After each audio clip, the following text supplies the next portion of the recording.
Hello बच्चों, on behalf of my channel Reliable Concept of Physics, I welcome you all in today's very important topic of capacitor. I am before you to derive capacitance of parallel plate capacitor with dielectric slab. In my previous video, we have derived expression of capacitance of parallel plate capacitor without dielectric slab when no dielectric was there. Expression of capacitance of parallel plate capacitor without dielectric was what? C equal to A epsilon naught by D. तो बच्चे वही मेरा parallel plate capacitor है, ए area plates है, D separation between plates है, Q charge on capacitor है, sigma surface charge density है, एकदम वो पुराना ही है। अब एक नया चीज मैं क्या लिख रहा हूं, T thickness of dielectric slab. तो बच्चे कैपेसिटर की प्लेट्स के भीतर electric field is directed from किधर से किधर डायरेक्टेड होती है आप बताइए, positive to negative plate. This is direction of electric field present between plates of capacitor without dielectric. और बच्चे इस फील्ड का नाम क्या है रख दो आप, E not. E naught is the electric field between plates of capacitor when no dielectric slab is there. लेकिन बच्चे अब क्या कर रहे हैं हम लोग, we are introducing a slab, dielectric slab. You all know dielectric क्या होता है। Dielectric is insulator which gets polarized when placed in electric field. तो ये बच्चे पहली वाली फील्ड है ई नॉट, ये E naught, this electric field is E naught which is present between plates of capacitor without dielectric. लेकिन बच्चे अब टी थिकनेस की, ये आपको ई नॉट मैंने दिखा दिया, टी थिकनेस में दिखा रहा हूं यहां। टी थिकनेस की हम लोग डाइलेक्ट्रिक स्लैब इंट्रोड्यूस कर दें between plates of capacitor, then what will happen. जब हम लोग डाइलेक्ट्रिक स्लैब इंट्रोड्यूस करेंगे, then due to polarisation in the slab at edge near positive plate negative charge will induce. बच्चे हमें नेगेटिव चार्ज इंड्यूस कर बना दे रहा हूं, ऐसा मैंने नेगेटिव चार्ज यहां क्यों बनाया, आपके मन में क्वेश्चन जरूर उठ रहा होगा। क्योंकि इलेक्ट्रिक फील्ड की वजह से इसके इलेक्ट्रॉन जो डिटैच होंगे वो opposite to direction of electric field चलेंगे और ये आकर के इस किनारे इस एज पर जमा होंगे। तो that is why this edge, at this edge there will be negative charge।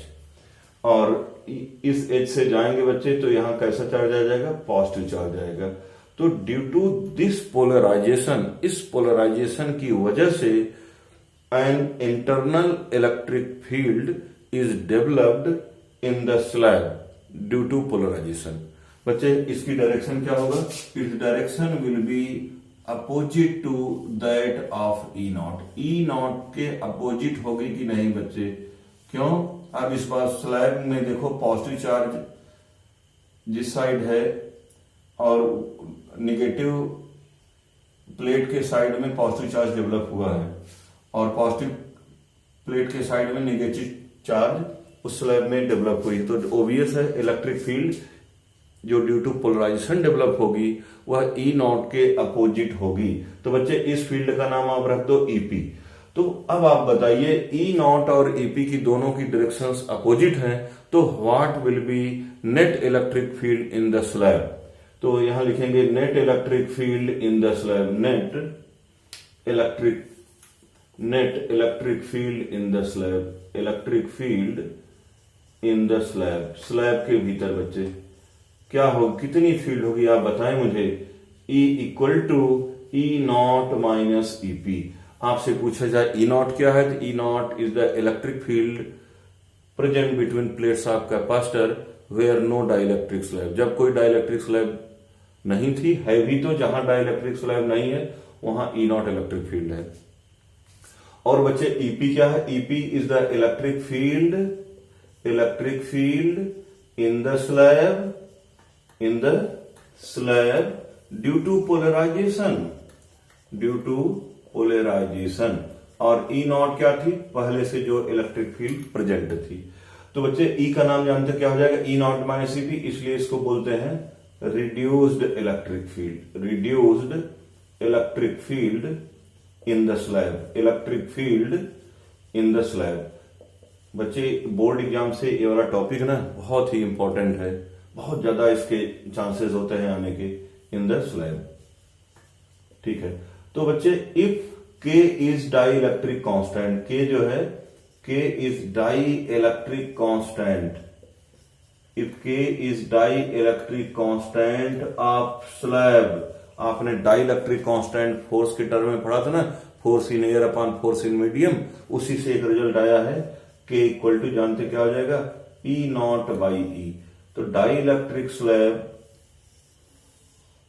में ये इलेक्ट्रिक फील्ड बच्चे ई है, नेट इलेक्ट्रिक फील्ड, और एयर में इलेक्ट्रिक फील्ड कितनी थी, ई नॉट थी। तो ई नॉट बाई ई का जो रेशियो होगा that will be dielectric constant. तो इससे बच्चे ई कितना हो जाएगा, ई नॉट बाई की। ठीक है, इस रिजल्ट का हम लोग यूज करेंगे। एक चीज और बताइए, मतलब कुल मिलाकर के जिस डाई इलेक्ट्रिक स्लैब का डाई इलेक्ट्रिक कांस्टेंट के है, वहां इलेक्ट्रिक फील्ड की जो वैल्यू होगी दैट विल बी 1 बाई के times the electric field present without slab that is in air. तो बच्चे एक चीज मुझे आपको आप बताइए, कितने स्पेस में ई इलेक्ट्रिक फील्ड है और कितने स्पेस में ई नॉट इलेक्ट्रिक फील्ड है, कितने डिस्टेंस में। तो बच्चे एकदम ओबियस है कि इन डिस्टेंस टी या इन थिकनेस टी, इन टी थिकनेस या इन टी डिस्टेंस इलेक्ट्रिक फील्ड कितनी है, इलेक्ट्रिक फील्ड इज वो क्या बच्चे ई, और in distance D minus T electric field क्या होगी, ई नॉट।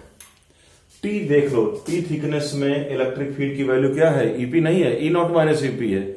और जो खाली स्पेस है, खाली जगह जो है, खाली डिस्टेंस जो है वो कितनी है आप बताइए मुझे, डी माइनस टी। तो डी माइनस टी डिस्टेंस के करस्पॉन्डिंग जो स्पेस है वहां पर इलेक्ट्रिक फील्ड कितनी होगी, ई नॉट होगी।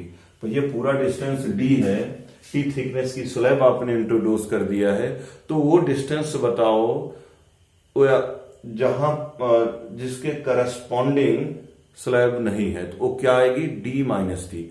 तो आप लोग कह सकते हो डी माइनस टी डिस्टेंस के करस्पॉन्डिंग कैपेसिटर की प्लेट्स के भीतर जो स्पेस है वहां पर इलेक्ट्रिक फील्ड ई नॉट होगी, और स्लैब के भीतर में टी डिस्टेंस के करस्पॉन्डिंग इलेक्ट्रिक फील्ड जो होगी वह ई होगी।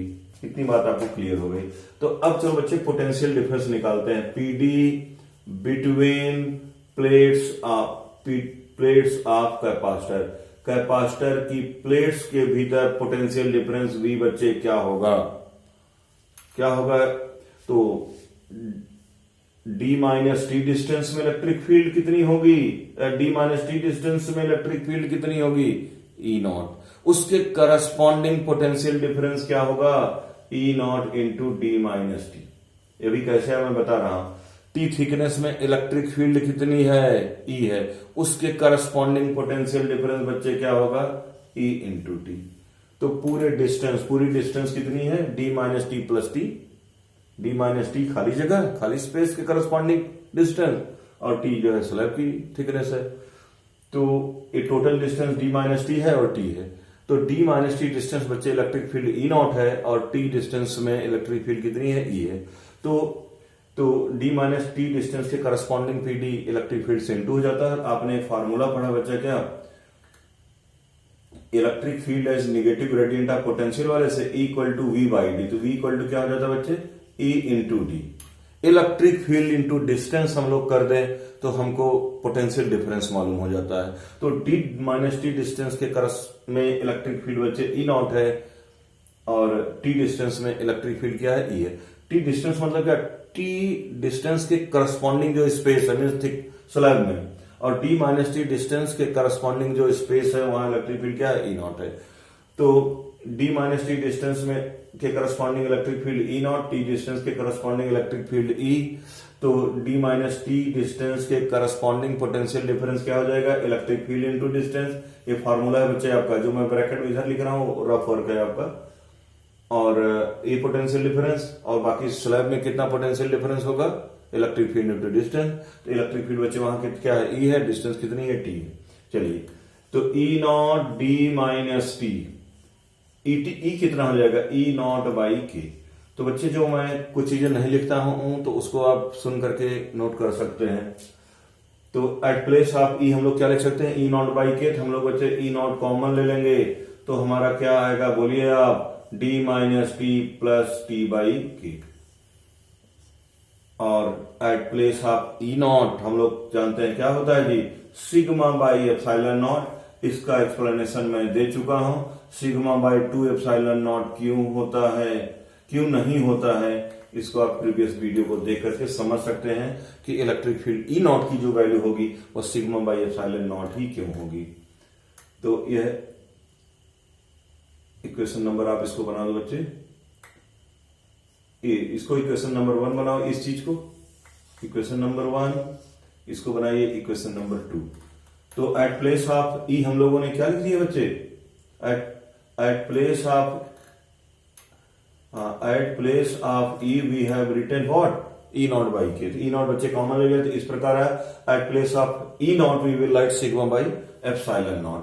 तो सिग्मा बच्चे क्या होता है, बोलो, चार्ज डेंसिटी क्या होती है, charge per unit area, Q by A. तो सिग्मा का स्थान पर भैया हम लोग क्या लिख देंगे, क्यू बाई ए। यह एप्सिलॉन नॉट जस्ट का तस लिख दोगे, D minus T plus T by के।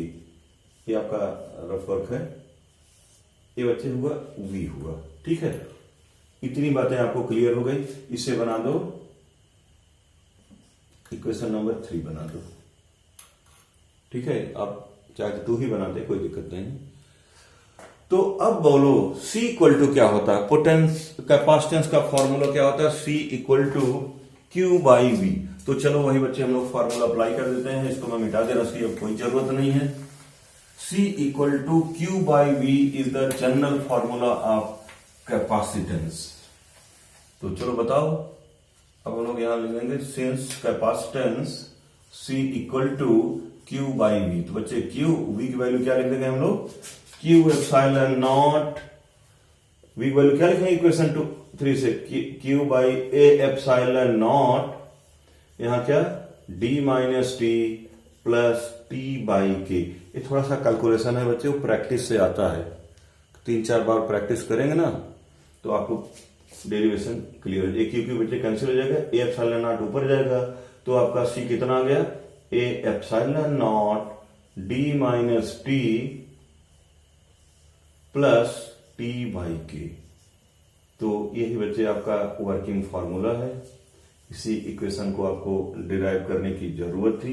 This is W F.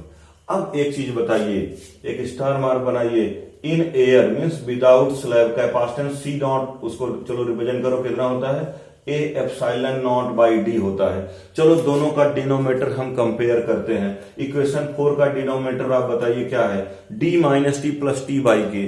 D में से टी बाई के ऐड किया गया है तो माइनस ज्यादा किया गया है, डी में टी बाई के ऐड यदि किया गया है तो माइनस टी किया गया, माइनस वाला क्या है, ज्यादा है। तो ये जो नीचे वाला डिनोमिनेटर होगा that will be less than D, और डी से क्या आएगा बच्चे, कम आएगा। भाई जोड़ा थोड़ा गया है, माइनस ज्यादा किया गया है, तो नेट वैल्यू क्या आएगी, डी से कम आएगी। देखो न्यूमरेटर ए एप्सिलॉन नॉट यहां का भी है और ए एप्सिलॉन नॉट यहां का है, तो बच्चे इसका डिनोमिनेटर इक्वेशन नंबर 4 का जो डिनोमिनेटर है उसकी वैल्यू क्या है जी, कम है, न्यूमरेटर सेम है। तो हम लोग क्या लिख सकते हैं, definitely C will be more than C nought. तो इससे हम लोग एक निष्कर्ष निकाल सकते हैं कि when we introduce a dielectric slab capacitance बढ़ जाता है। और फिर एक स्टार मार्क बनाएंगे, if in whole space slab is introduce, तो टी कितना हो जाएगा बोलिए, डी हो जाएगा। पूरे स्पेस में ये बच्चे हम लोग भर दें, पूरे स्पेस में जो यदि मैं यहां भर दूं तो क्या होगा, तो टी किसके बराबर होगा, डी के बराबर। चलो यहां पुट कर दो, if T equal to D then from equation 4 से बताओ टी इक्वल टू डी रख देंगे, तो यहां डी रखोगे, चलो मैं लिख ही देता हूं, ए epsilon not D minus D और टी की जगह हमको डी लिखना है, ये डी बाई के, ये डी डी कैंसिल हो जाएगा, के ऊपर चला जाएगा, तो सी बच्चे आ जाएगा K A epsilon not by D, और A epsilon not D by A epsilon not by D क्या होता है बच्चे, सी नॉट होता है। तो हम लोग निष्कर्ष निकाल सकते हैं, we can conclude C equal to K C not.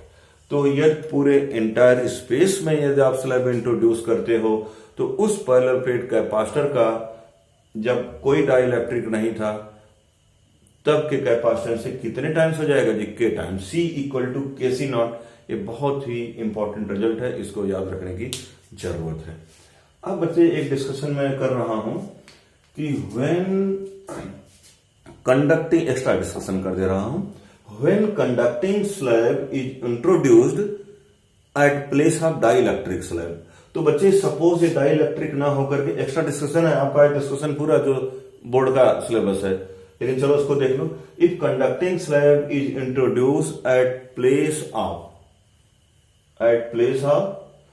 Dielectric, then what will happen. तो बच्चे कंडक्टिंग प्लेट में बहुत ज्यादा लार्ज नंबर ऑफ इलेक्ट्रॉन्स होते हैं, तो इस इलेक्ट्रिक फील्ड की वजह से जो पहले से ई नॉट फील्ड थी, जब आप स्लैब इसमें इंट्रोड्यूस करेंगे तो पोलराइजेशन होगा, और ये पोलराइजेशन तब तक होता रहेगा कि जब ईपी ई नॉट के बराबर हो जाएगा। जब ईपी ई नॉट के बराबर होने तक पोलराइजेशन का प्रोसेस जारी रहेगा। तो जब ई नॉट बच्चे ईपी के बराबर होगी तो net field in the slab क्या हो जाएगी, आप बताएं मुझे। Definitely zero, E naught minus EP, E not EP के बराबर हो गया, तो नेट फील्ड बच्चे क्या हो जाएगी, जीरो हो जाएगी इन द स्लैब। तो आपने यहां इस इक्वेशन में देखो, E naught D minus T plus E T लिखा है, तो ई क्या था, electric field in the thickness T, तो आपने टी थिकनेस का कंडक्टिंग स्लैब डाला है, आपने वहां कहा कि इलेक्ट्रिक फील्ड जीरो हो गया। इलेक्ट्रिक फील्ड बच्चे कंडक्टिंग स्लैब के केस में क्यों जीरो है, electric field in case of conducting slab why zero. चलो भाई, एक रफर टाइप का है, व्हाई जीरो। तो मैंने बताया था पोलराइजेशन की वजह से जो इलेक्ट्रिक फील्ड ईपी होता है वह ई नॉट के बराबर हो जाता है, तो देयरफॉर इलेक्ट्रिक फील्ड ई कितना हो जाएगा, zero in the conducting slab. तो बच्चे जब ई जीरो हो जाएगा तो इस सेकंड वाला टर्म ईटी के करस्पॉन्डिंग जो टर्म है उसको हम निष्कर्ष कर सकते हैं, हटा सकते हैं, ई आ गया। तो आपका फार्मूला बच्चे क्या आ जाएगा, C equal to A epsilon not D minus T. ये बच्चे कब है, जब कंडक्टिंग स्लैब इंट्रोड्यूस्ड है। कौन सी स्लैब दी, conducting slab. When conducting slab is introduced, conducting slab देखो मैं यहां लिख दिया A epsilon not D minus D, और उसमें टी बाई के था, ठीक है। तो क्योंकि इलेक्ट्रिक फील्ड ही जीरो हो गई तो जो सेकंड वाला टर्म है वो कैंसिल होता जाएगा। अब आप बताइए, एक स्टार मार्क बना करके मैं लिखता हूं, स्टोरी को आगे बढ़ाता हूं। If in entire space between plates of capacitor when slab conducting slab is introduced then what will happen. तो टी इक्वल टू हम लोग क्या कितना लिख देंगे, we have T equal to D, इसमें पुट कर दो तो सी कितना आ जाएगा बच्चे, A epsilon not D minus T क्या आ जाएगा, डी माइनस डी, तो आ जाएगा A epsilon not by zero, zero मतलब कितना आ जाएगा डिवाइड करने पर इनफाइनाइट, सी इनफाइनाइट आ रहा है। तो यहां इनफाइनाइट आने का क्या मीनिंग हुआ, जब आप पूरे स्पेस में कंडक्टिंग स्लैब इंट्रोड्यूस कर देंगे तो it will not act like a capacitor, ये एक सिंगल कंडक्टर हो जाएगा, और आप बैटरी कनेक्ट करोगे तो कंटिन्यूअस फ्लो ऑफ चार्ज होता रहेगा, मतलब बैटरी से लगातार चार्ज आएगी और उसकी प्लेट पर लगातार चार्ज आएगा और लगातार चार्ज वापस आ रहेगा। तो हम लोग इसको कहते हैं कि बैटरी कैपेसिटर जो लगातार चार्ज ले रहा है, continuously it is accepting charge, तो इसलिए इसके कैपेसिटर हम लोग क्या बोल देते हैं जी, इनफाइनाइट बोल देते हैं। और कोई जो हमारे जनरल कैपेसिटर्स हैं, और सपोज उस एक कोई कैपेसिटर उसमें 10 वोल्ट की हम लोग बैटरी लगा दिए, तो उस 10 वोल्ट की जो बैटरी है वो चार्ज सेंड करेगा प्लेट्स ऑफ कैपेसिटर पर, as result of which PD across capacitor increases gradually, बढ़ता जाता है, और stage comes at which PD across plates of capacitor becomes equal to EMF of cell, then no further flow of charge. तो इसमें क्या हुआ, जब कंडक्टिंग स्लैब है तो लगातार बच्चे चार्ज आ रहे हैं, इसलिए कैपेसिटर हम लोग क्या बोलते हैं, इनफाइनाइट बोलते हैं। तो चाहे आप डाइलेक्ट्रिक स्लैब इंट्रोड्यूस के तब भी आपने देखा सी ग्रेटर देन सी नॉट, और आपने जब कंडक्टिंग स्लैब, जब डाइलेक्ट्रिक स्लैब इंट्रोड्यूस तब सी ग्रेटर देन सी नॉट, आपने कंडक्टिंग स्लैब इंट्रोड्यूस किया है तब भी देख लो डिनोमिनेटर डी माइनस टी जो है इस डी से एयर में जो फार्मूला हमारा था उस इस डी से क्या है जी कम है, तो डेफिनेटली सी ग्रेटर देन क्या आएगा सी नॉट। तो चाहे आप कंडक्टिंग स्लैब इंट्रोड्यूस करो चाहे डाइलेक्ट्रिक स्लैब इंट्रोड्यूस करो, दोनों केस में बच्चे कैपेसिटेंस क्या होता है जी बढ़ जाता है। तो बच्चे यह एक छोटा सा डिस्कशन था capacitance of parallel plate capacitor with dielectric slab. इसके पहले वाले वीडियो मैंने विदाउट डाइलेक्ट्रिक स्लैब बताया था जिसका फार्मूला था C equal to A epsilon not by D. तो हम समझते हैं बच्चे कि आप इसको समझते हैं, तो क्या मैं सही समझता हूं? ठीक है, यस मैं सही समझता हूं। तो इसको कई बार आप प्रैक्टिस करिएगा 2-4 बार, तो आपको क्लियर हो जाएगा। काफी इंपॉर्टेंट फॉर्मूला है। तो फिर मिलते हैं अगले वीडियो में। Wish you all the best, happy learning.